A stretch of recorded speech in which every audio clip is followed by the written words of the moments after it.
would you like to heal trauma with intuitive healing? Tammie Vecchiarelli will tell us how. And what's so special about Tammie is she's the creator of Aurora Relationship Healing, and she's a guide for women seeking to heal past traumas and connect with their intuitive gifts.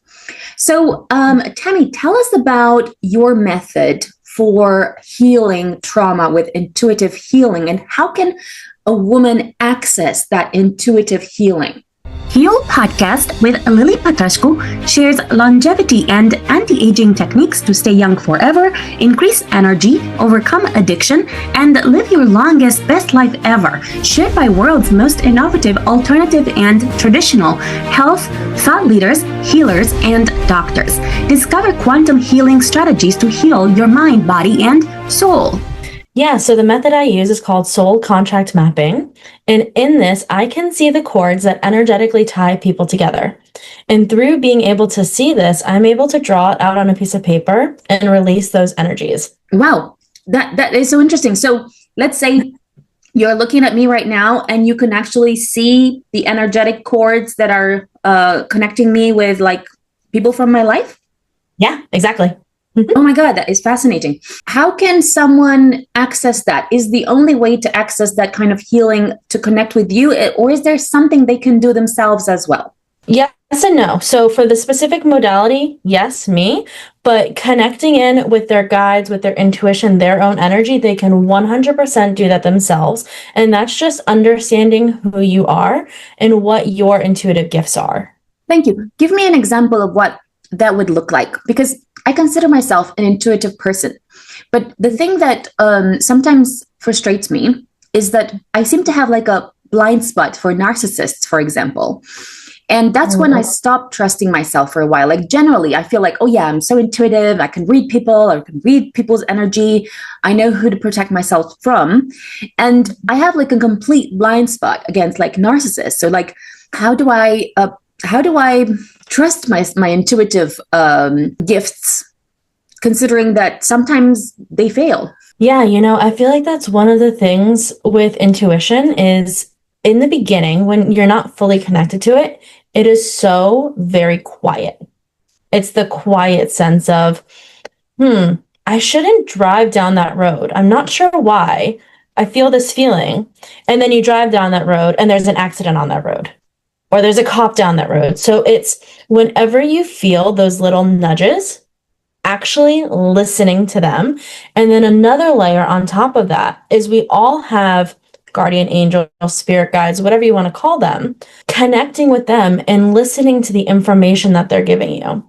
Thank you. So I don't know how to do that actually. How does someone connect with their spirit guides and ask for help in certain situations? Like, for example, I do this prayer where I ask for the quorum of archangels to help me with different situations. And yes, I do notice that I am calmer and less anxious for like business meetings when I do that prayer. But I don't know if that's what I'm supposed to be doing, or is there something additional that I could be doing to ask for help? Yeah, no, you are exactly doing the right thing.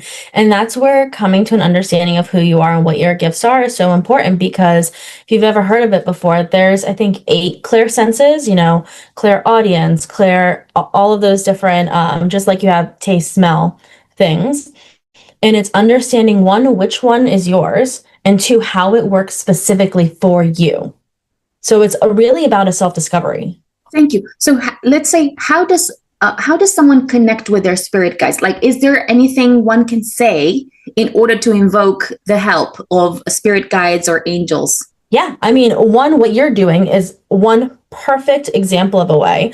Or if like you pray to Archangel Michael often, you could say, hey, Archangel Michael, I need your help in this way, in this, and that in itself is you talking to your guides. It's also knowing, though, that they can communicate back to you and you can understand what they're communicating. That's where sometimes the disconnect happens. Thank you. So how do I hear that? For example, I don't think I have ever heard or been kind of like made aware of the presence of a spirit guide. But I have, for example, let's say in situations where I've been, let's say, betrayed, And I was, let's say, looking for an answer. I'm looking for like a clear sign that this was the case. It's not that I didn't know. It's just that I didn't have the proof. And then let's say something did happen that allowed me to see the truth. But I didn't like see, I don't know, a vision or anything like that that kind of made me think of, yeah, this is the spirit guide. And it's not just like my own kind of like intuition. Well, that's my question. So in that circumstance, before you actually got the proof, you had that feeling, that internal knowing of like something's off, right? That's your intuition. That is your guides telling you something. That's what you have to churn up and actually start listening to. That's where the magic is. It's knowing that, hey, there's something off, listening to it and not needing the proof. That's interesting. So does that equate basically with the communication that spirit guides or angels are kind of like trying to convey? Just the fact that I have this feeling of knowing that this is what it is and just trusting that. And that is the communication? Exactly. And what you're talking about right now is actually a clear sense. It's called clear knowing. Like that is an actual sense intuition that we have. And it's one of the more difficult ones to identify and grow because, like you said, you just know it. You don't know why you know it, but you just know it. And that's why it's also beautiful because you're being given information from your guides from nowhere, it feels like. Yes. And the thing is that, let's say, imagine that you are able to communicate with your guides. How do you actually leverage that in order to actually heal trauma? Because what I find is that the trauma from the past is still sort of like haunting me.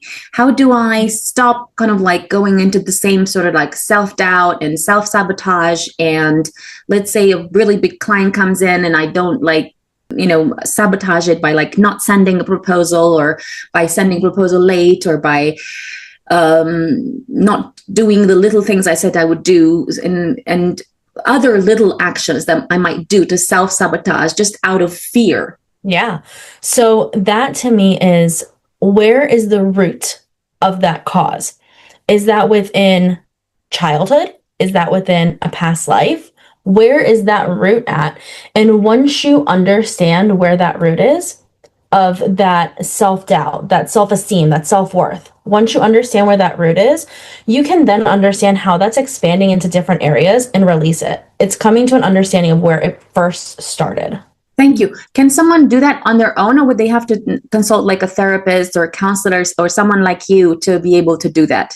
I think that's up to them.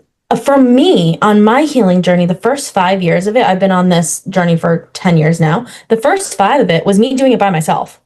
So you can, but sometimes the benefit of having a therapist, a spiritual practitioner, whoever it is, they can see areas that you don't see. So it can actually help you heal faster. So it really depends on where you're at in your journey.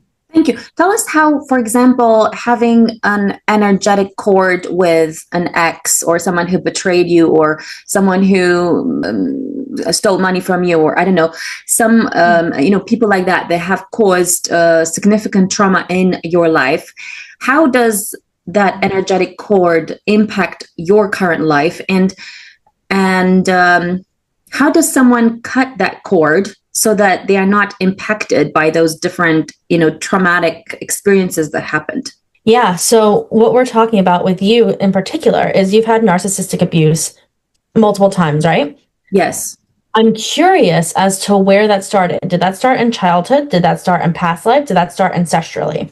Wherever that started, it's coming to the root of it and releasing it, like taking a tree out of the ground almost.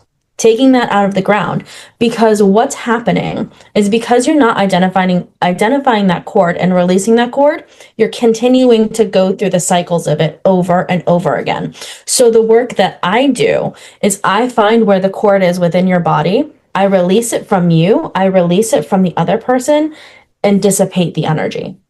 That's what I do. Thank you. So tell me, what's the impact of that? So imagine that, let's say I have a narcissist who, let's say, emotionally abused me. And then let's say you cut the energetic cord between us. What will happen in terms of, like you said, okay, it dissipates, but what's the impact in terms of like for me and for the other person? So for the other person, it could be that they start to realize their ways, that they're being a narcissist. And for you, it could be the light bulb moment of, wait, I keep making these choices and picking these people because of these reasons. And it could start helping you to understand what an actual healthy relationship looks like so that you can be in a healthy relationship. Thank you. Because what I find is, for example, I'm a super attractor of opportunities and amazing people. But what I find is that a lot of times, like the really amazing speaking opportunity comes along, or the really amazing collaboration or business collaboration, or a client who wants to, pay me a 50K or 100K, whatever. And then a lot of times the thing just disappears somehow. Like there's something that kind of like happens, whether it's all like on my side or they lose interest, and it just feels like I'm like so close and not really quite there. So what would you say could help in terms of like healing any trauma that could be there, to kind of like just allow all of that amazing awesomeness of opportunities and people to come into my life? It's funny. Sometimes opportunities come in and they're meant to be a shining light to the path that you're supposed to go, or something that you need to shift within you so that the bigger opportunity can come. So I feel like sometimes, because we are who we are, we think, oh my gosh, this opportunity, it's so amazing, it's going to be great. And like kind of latch onto it instead of surrendering and releasing it and learning from the experience so that the bigger opportunities can come in. Because also we have scarcity, we have fear mindset, we have money mindset, all of these things that come into play where it's like, oh my gosh, I need this so that I can have my base need of survival. Thank you. So what can someone do to actually start flourishing in their life and heal that trauma? That's a big question. That's a big question. Since we're talking about this area, I would say, and it's so funny because both of us are wearing red, I would say it goes down to healing your root chakra, because that is the basis of your safety, your stability, your security. That is the very first energy center that develops when we're born, because that's what we get from our parents.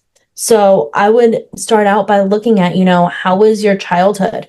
How was your relationship with your parents? Thank you. So imagine, for example, in my case, my dad left when I was 3, and I would definitely say there was a general sense of lack of safety and insecurity. Not so much because my mom couldn't provide, because she provided really well. But I think in the early beginning, when we had absolutely nothing, I was like sleeping on the floor in front of her workplace for a few days until she kind of sorted out where we were going to live and so on. So there was definitely, you can say, initially poverty, and then we kind of started to get better conditions and so on. But there was definitely that abandonment wound that you can say that for a long time I pretended that my dad didn't exist and I didn't care he didn't exist. But now I'm finding that I'm attracting a lot of potential partners that are emotionally unavailable, or even business partners that perhaps ignore me sometimes. So I'm wondering whether there's a connection between the root chakra and the father absence and the inability to manifest a lot of these massive things that are coming towards me. I would say yes, just from tapping into your energy and feeling into things. I would say it's those two things. Plus, I don't know if you've ever heard of emotion coding before and how emotions can sit within your body. I would say you also have trapped emotions within your root chakra. That's what I would say. Thank you. And what else would you like entrepreneurs to know about healing trauma with intuitive healing? Is there like a blueprint or like a series of commandments that you would have entrepreneurs go through so that they can start releasing that trauma? Yeah, I feel like it's something that is so based on your needs, but because as an entrepreneur, safety is such a big thing. Because you're your own person, whoever you talk to and however much business that's so based on you. I would say if you haven't worked on your root chakra or your grounding, those two kind of combined, that's where I would start, because that's the basis of how everything else flows energetically. Thank you. Are you saying that, for example, just like walking barefoot on the grass and walking, in the sand by the beach and spending time in nature, embracing trees, that kind of thing would help towards grounding, and then would help to release some of the fears and limiting beliefs that could impact the root chakra, or are you saying something else? Absolutely. Absolutely. And visualization also, because, I feel like as a society, we are so depressed. We're so anxious. We're so fearful. And it's because we've lost that connection to Mother Earth. We've lost that connection to the electromagnetic field that's around us. So by connecting into that, and when you walk in nature, in the grass, in the ocean, you can literally say, take all of my fears, take all of my worries, and I'm sending it to you. And Mother Earth can transmute that for you and release it for you. Thank you. And is there anything else that someone can do to heal their root chakra aside from the grounding? Yeah, I mean, you can do actual energy work with your root chakra. Like the way I did it when I first went on my journey was laying down, meditating, using crystals, using essential oils, putting it on my chakra, and just tapping into that color red and seeing what you kind of feel there.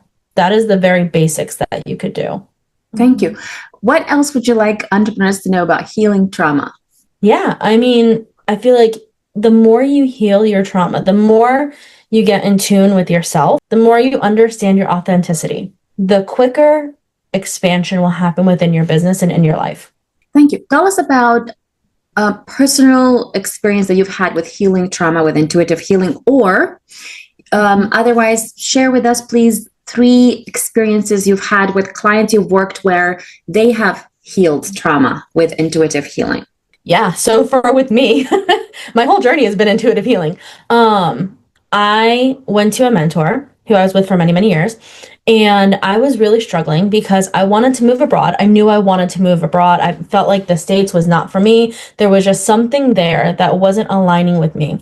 And it wasn't until I went to this mentor and found out that I had a past life connection with my father, that I had lost him when he was away from me. We were not in the same place. And that fear was coming up that if I moved abroad, I would lose him and I wouldn't be able to be there in time. So whenever I healed that energetically, I was able to move to Poland for 4 years. Wow, that's so interesting.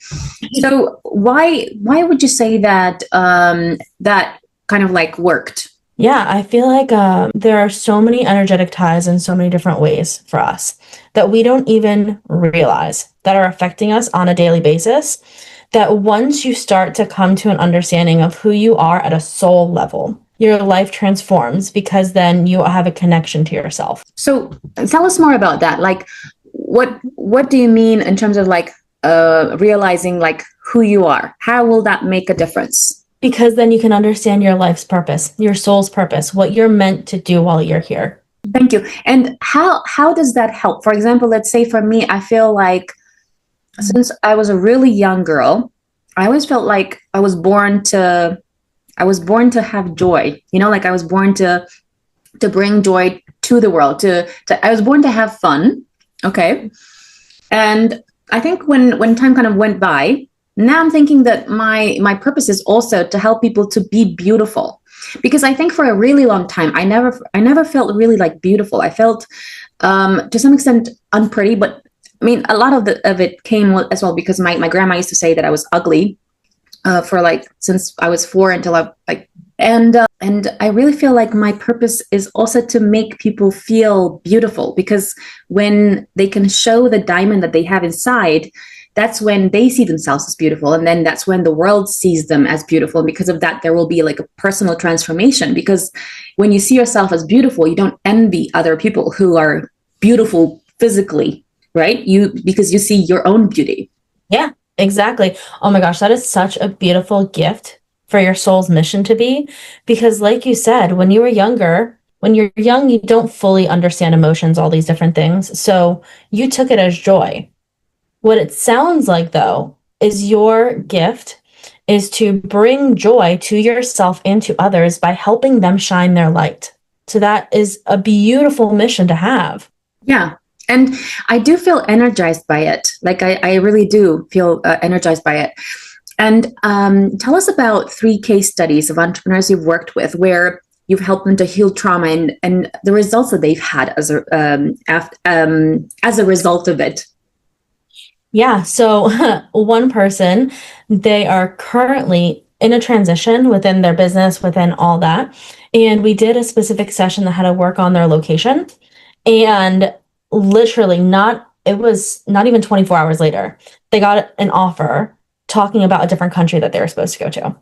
And they had felt like that was going to be the case. So that's one.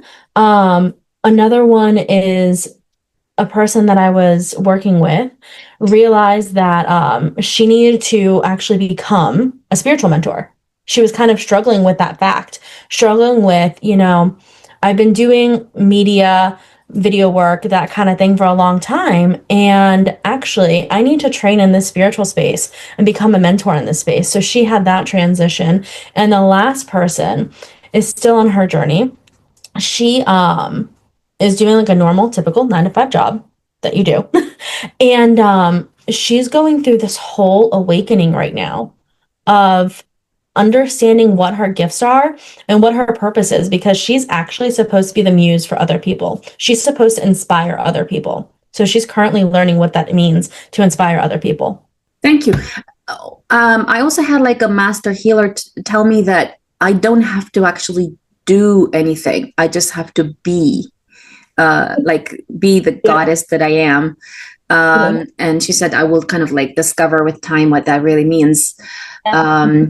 But how does someone awaken to the full possibility of who they can be, and how do they like fully awaken to that possibility? How do they embody that new possibility of who they were designed to be?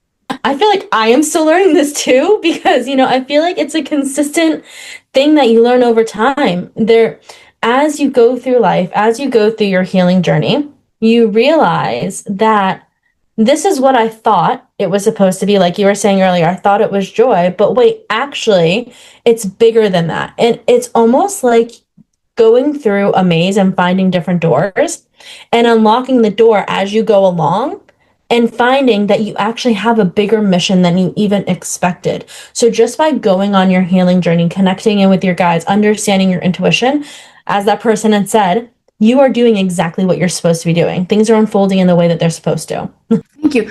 Have you also found that there is a lot of joy that people can find in the trauma, in the sense that, for example, of course, trauma is always a terrible thing, but having it gave me the opportunity to move to a different country, and now to be like living in a different, to be like, exploring the possibility of being like a digital nomad, and, traveling to 32 countries so far, and, having the possibility of impacting millions of people. Whereas maybe if I didn't have the trauma, maybe if my grandma hadn't said, you're so stupid, ugly, and fat, maybe I would have been like a small town girl married with a person who, takes the cows to the pasture, and that could have been my fate, right? So do you find as well that there's like a positive side of actually having that trauma?